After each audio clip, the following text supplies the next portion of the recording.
नमस्कार, इस बुलेटिन में आप सभी का स्वागत है। मैं हूं आपके साथ नलिनी सिंह पालीवाल। मुख्यमंत्री डॉक्टर मोहन यादव ने महाकालेश्वर प्रबंध समिति की चिंतामन स्थित लड्डू प्रसाद निर्माण इकाई पहुंचकर अयोध्या के लिए बन रहे लड्डुओं की निर्माण प्रक्रिया का अवलोकन किया।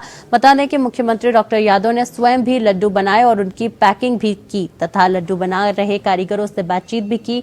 उल्लेखनीय है कि अयोध्या में नवनिर्मित भगवान श्री राम मंदिर के शुभारंभ अवसर पर महाकालेश्वर प्रबंध समिति द्वारा 5 लाख लड्डू प्रसाद स्वरूप अयोध्या भेजे जा रहे हैं। इनमें से 4 लाख लड्डू बन चुके हैं तथा शेष 1 लाख लड्डू बनाने का कार्य निरंतर रूप से जारी है। प्रबंध समिति ने जानकारी दी कि लड्डू प्रसाद बेसन, रवा, शुद्ध घी और सूखे मेवों से बनाया जा रहा है। साथ ही लड्डू प्रसाद निर्माण के लिए अतिरिक्त कारीगरों व कर्मचारियों को लगाया गया है। लड्डुओं को पैकेट में पैक कर अयोध्या भेजा जाएगा। एक लड्डू का वजन लगभग 50 ग्राम है।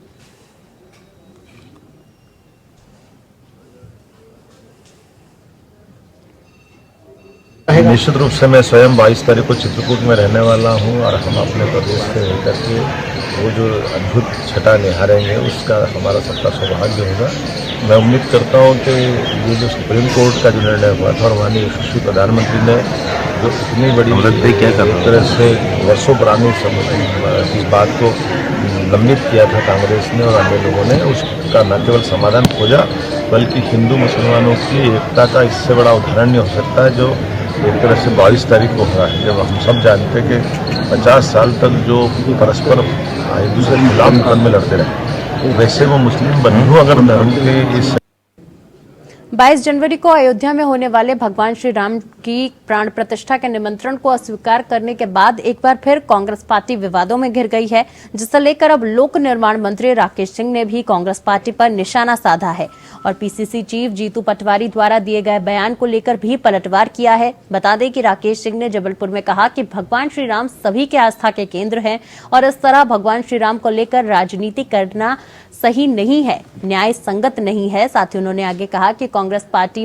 के नेताओं ने बयान देकर हलफनामा दिया और भगवान श्री राम को काल्पनिक कहा था। उनके द्वारा दिए गए इस तरह के बयान से जनता ने उन्हें माफी न देने का मन बना लिया है। साथ ही मंत्री का मानना है कि भगवान श्री राम आज से नहीं बल्कि कई वर्षों से पूरे विश्व के लोगों के आस्था के केंद्र बने हुए हैं। यहाँ लोगों की दिनचर्या ही प्रभु श्री राम के नाम के साथ होती है।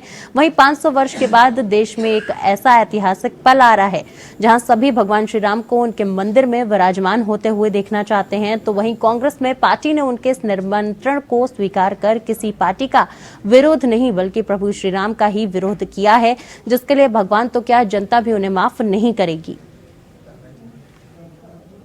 राम के नाम के साथ राजनीति नहीं होना चाहिए और अगर कांग्रेसी इसको लेकर भी कोई राजनीति करते हैं तो जनता पहले ही मन बना चुकी है उनको नहीं माफ करने का और ये माफी नहीं मिलना उनके लिए स्थायी हो जाएगा। 22 तारीख पूरी दुनिया के लिए, मैंने कहा कि प्रभु श्री राम केवल भारत के लिए नहीं पूरी दुनिया के लोगों के आस्था और श्रद्धा के केंद्र हैं। लाखों वर्षों से हम सुबह उठकर प्रभु श्री राम के नाम के साथ ही अपनी दिनचर्या और जीवन की शुरुआत करते हैं। जीवन की अंतिम यात्रा भी प्रभु श्री राम के नाम के साथ होती है और इसलिए ये तो ऐतिहासिक दिन है। 500 सालों के बाद भगवान राम अपने मंदिर में विराजमान होने जा रहे हैं। ये ऐतिहासिक पल है और इस पल को हर किसी को जीना चाहिए उत्साह के साथ, खुशी के साथ, उमंग के साथ, भावनाओं के साथ। और जो ऐसा नहीं करके विरोध की बात करे तो वो किसी पार्टी का विरोधी नहीं, वो भगवान राम का विरोधी है। मकर संक्रांति के पर्व को श्रद्धा और आस्था के साथ मनाया गया। श्रद्धालुओं ने नर्मदापुरम में सेठानी घाट, विवेकानंद घाट, पोस्ट ऑफिस घाट, पर्यटन घाट सहित अन्य घाटों पर हजारों श्रद्धालुओं ने आस्था की डुबकी लगाई। श्रद्धालुओं की सुरक्षा के प्रशासन चाक चौबंद व्यवस्था की गई। पुण्य सलीला मां नर्मदा के जल में स्नान करने का लाभ भी श्रद्धालुओं को प्राप्त हुआ। बता दें कि मकर संक्रांति पर पवित्र नदियों में स्नान का अधिक महत्व माना जाता है।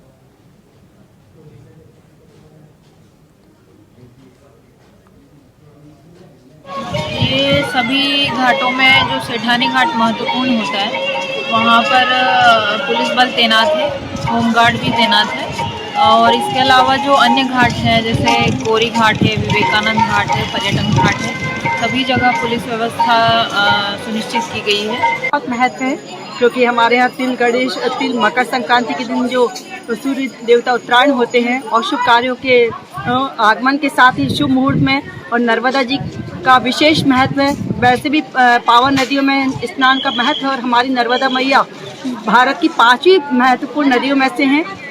शनि मंदिर का ऐसा कोई विशेष महत्व नहीं है क्योंकि शनि से इसका कोई विशेष संबंध नहीं है, क्योंकि ये सोमवार का दिन है और मकर संक्रांति है, ये तीर्थ स्थानों का इसमें विशेष है।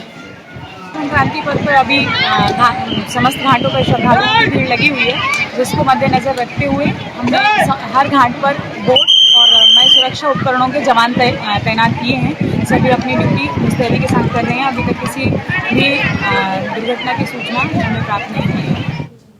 मुख्यमंत्री मनोहर लाल ने शनिवार को अपने निर्वाचन विधानसभा क्षेत्र के गांव जरीफाबाद में जनसंवाद के दौरान लोहड़ी पर्व के मौके पर स्कूली बच्चों को सरकारी बस का तोहफा दिया।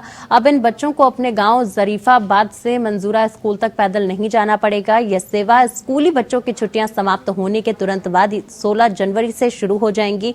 जनसंवाद कार्यक्रम में गांव की महिला सरपंच संतोष देवी द्वारा गांव में ड्रेन का नवीनीकरण, शमशान घाट का पक्का रास्ता, गांव में पंचायती जमीन से इंद्र पैलेस तक खेत के रास्ते को पक्का करना, साथ ही पुस्तकालय का नवीनीकरण तथा विभिन्न समुदायों की चौपाल के नवीनीकरण करवाने की मांग मुख्यमंत्री के समक्ष रखी गई। मुख्यमंत्री ने ग्राम पंचायत द्वारा रखी गई लगभग सभी मांगों को पूरा करने की घोषणा की। इसी प्रकार से गांव में गरीब लोगों को प्रधानमंत्री आवास योजना के तहत पक्के मकान बनवाने की मांग सरपंच द्वारा रखी गई। इस मांग को भी स्वीकार करते हुए कहा कि हरियाणा सरकार द्वारा मुख्यमंत्री आवास योजना बनाई जा रही है, जिसके तहत प्रधानमंत्री आवास योजना से वंचित लोगों को हरियाणा सरकार पक्के मकान उपलब्ध कराएगी।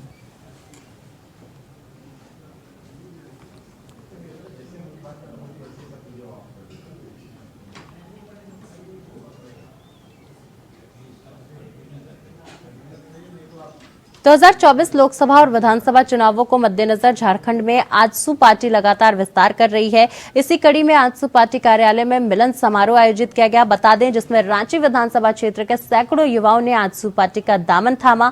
पार्टी के सुप्रीमो सुदेश महतो ने उनको पार्टी की सदस्यता ग्रहण करवाई। मौके पर सुप्रीमो सुदेश महतो ने कहा कि पार्टी के सिद्धांतों को देखते हुए लगातार लोगों का पार्टी में आगमन हो रहा है। ये पार्टी के लिए भी अच्छी बात है। जिस तरह से पिछले कई महीनों से विभिन्न संगठनों के लोग, विभिन्न पार्टियों के लोग आजसू पार्टी का दामन थाम रहे हैं, इससे आने वाले चुनाव में पार्टी को और ज्यादा मजबूती मिलेगी, चाहे वह लोकसभा या राज्यसभा विधानसभा चुनाव हो।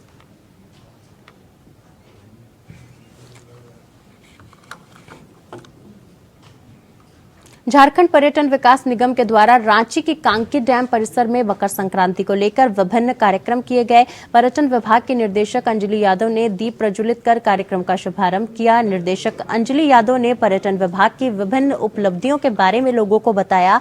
साथ ही बताया कि कार्यक्रम में पर्यटन विभाग के द्वारा कई प्रकार के स्टॉल लगाए गए। साथ ही लोगों ने मकर संक्रांति पर्व को लेकर मुख्य रूप से जमकर पतंगबाजी की एवं वे नौका विहार का लुत्फ उठाया।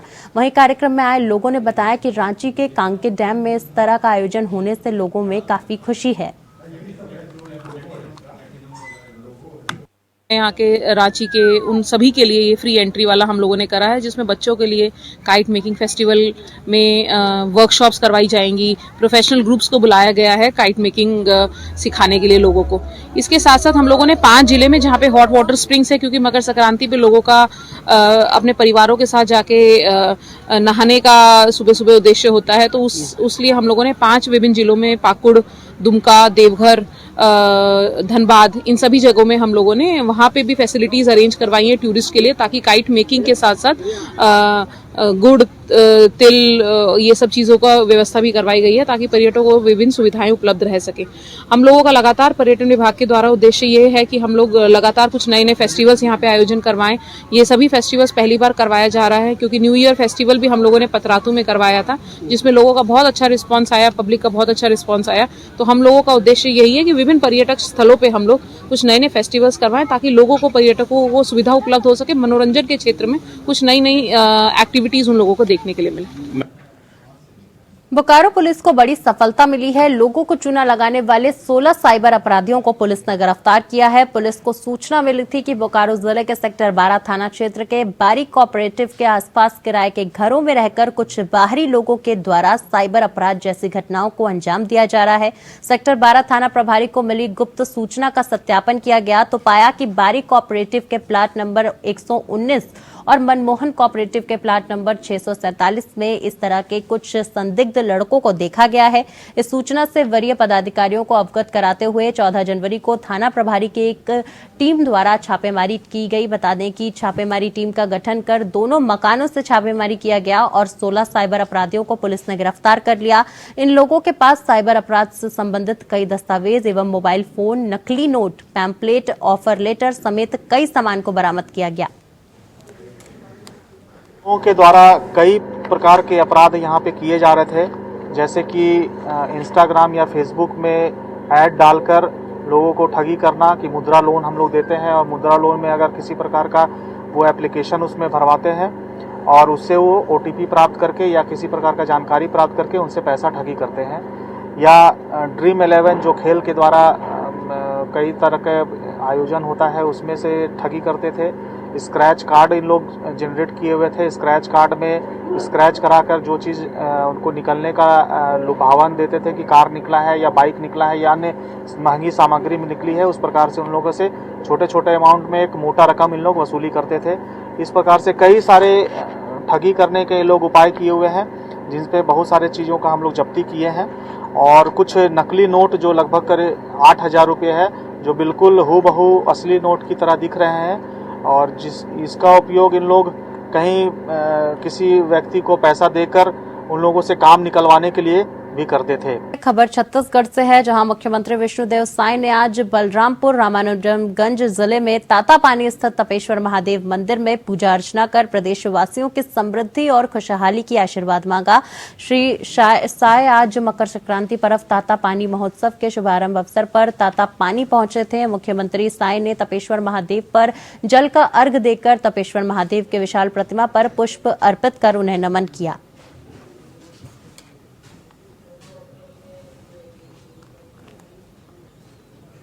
सतनामी समाज ने आज फिर एक समाज के बीच में मिसाल साबित करते हुए नई परंपरा का प्रारंभ किया, जिसमें सतनामी समाज के विभिन्न क्षेत्रों में ख्याति प्राप्त महिलाओं के आतिथ्य में युवा युवती परिचय सम्मेलन का शानदार सफल आयोजन हुआ, जिसमें भारी संख्या में युवा युवती जो विवाह योग्य हैं, जिन्होंने भाग लिया और अपने लिए वर एवं वधू पसंद किए हैं। कुल मिलाकर 100 के आसपास युवा युवती परिचय सम्मेलन में शामिल हुए और 68 युवा युवती पंजीयन कराए, किंतु कुछ युवा युवती अपनी पंजीयन करने से रह गए और उनके परिचय कार्यक्रम में अवश्य कराई गई है।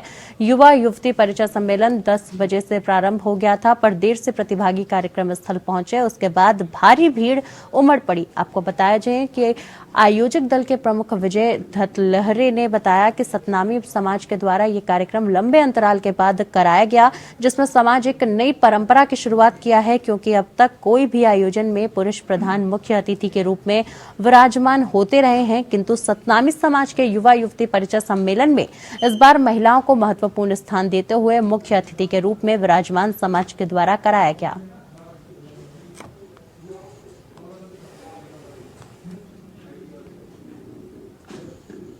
मुख्यमंत्री विष्णुदेव साय ने छत्तीसगढ़ राज्य लोधी समाज के नवनिर्वाचित सामाजिक पदाधिकारियों के शपथ ग्रहण समारोह को संबोधित करते हुए कहा कि आज का ये दिन पावन दिन है। मकर संक्रांति की आप सभी को हार्दिक शुभकामनाएं।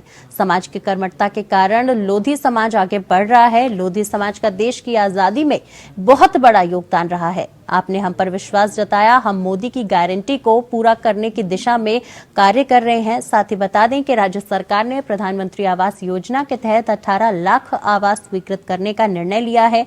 इसी तरह PSC घोटाले की जांच का निर्णय लिया गया है। ऐसे में तमाम कार्य जिसका हमने वादा किया था उसे पूरा करने की दिशा में हम कार्य कर रहे हैं।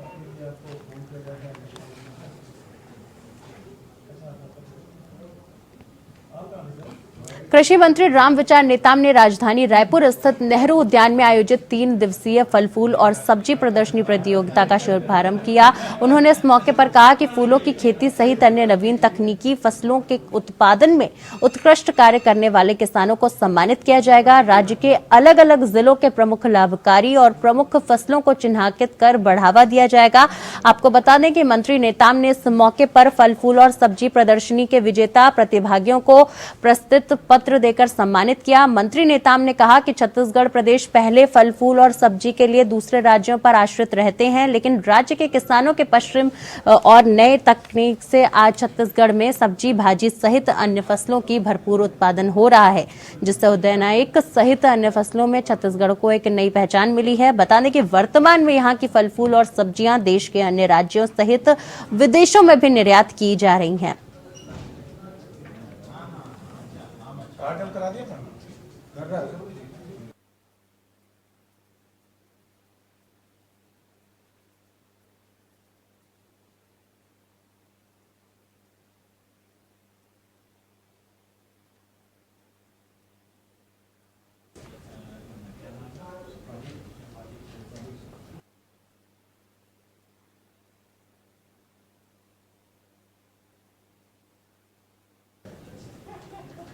भारत सरकार की योजनाओं का लाभ लोगों तक पहुंचाने के लिए प्रदेश भर में विकसित भारत संकल्प यात्रा का आयोजन किया जा रहा है। उप मुख्यमंत्री अरुण साव के मुख्य आतिथ्य में आज मुंगेली जिले के लोरमी नगर पंचायत में भी इसका आयोजन किया गया। उन्होंने शिविर में केंद्र सरकार की योजनाओं से संबंधित विभिन्न स्टॉलों का अवलोकन किया। उन्होंने वहां मौजूद लोगों की समस्याओं को सुना और उनसे आवेदन भी लिए। अरुण साव ने विभिन्न योजनाओं के लाभार्थियों को चेक और सामग्री का वितरण भी किया। उप मुख्यमंत्री अरुण साव ने विकसित भारत संकल्प यात्रा को संबोधित करते हुए कहा कि इस यात्रा का उद्देश्य गांव, गरीब और नागरिकों तक योजनाओं की 100% पहुंच सुनिश्चित करते हुए उन्हें लाभान्वित करना है। यह यात्रा लोगों तक केंद्र सरकार की कल्याणकारी योजनाओं को पहुंचाने के लिए शुरू की गई है। इस अभियान के जरिए अंतिम पात्र व्यक्ति तक भारत सरकार की योजनाओं का लाभ पहुंचे, ये सुनिश्चित किया जाएगा। साथ ही समयबद्ध तरीके से सभी लक्षित हितग्राहियों तक योजनाओं को पहुंचाया जाएगा। साव ने कहा कि विकसित भारत संकल्प यात्रा के माध्यम से मौके पर ही योजनाओं का लाभ दिया जा रहा है, साथ ही लोगों को समस्याओं का समाधान भी किया जा रहा है। उन्होंने कार्यक्रम में विकसित भारत संकल्प कैलेंडर जारी किया तथा लोगों को भारत को विकसित राष्ट्र बनाने का संकल्प दिलाया।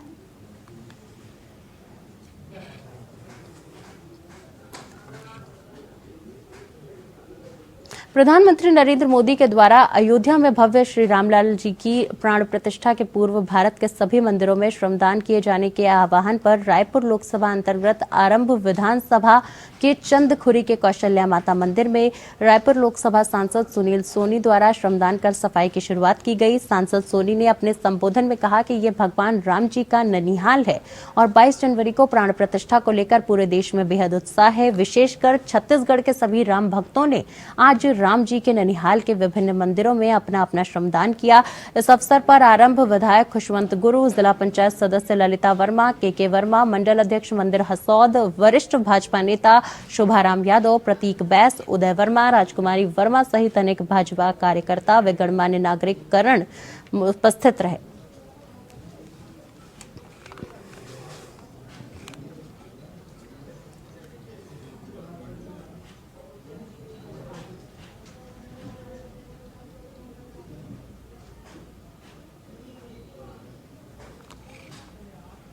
फिलहाल के लिए मेरे साथ इस बुलेटिन में बस इतना ही। नमस्कार।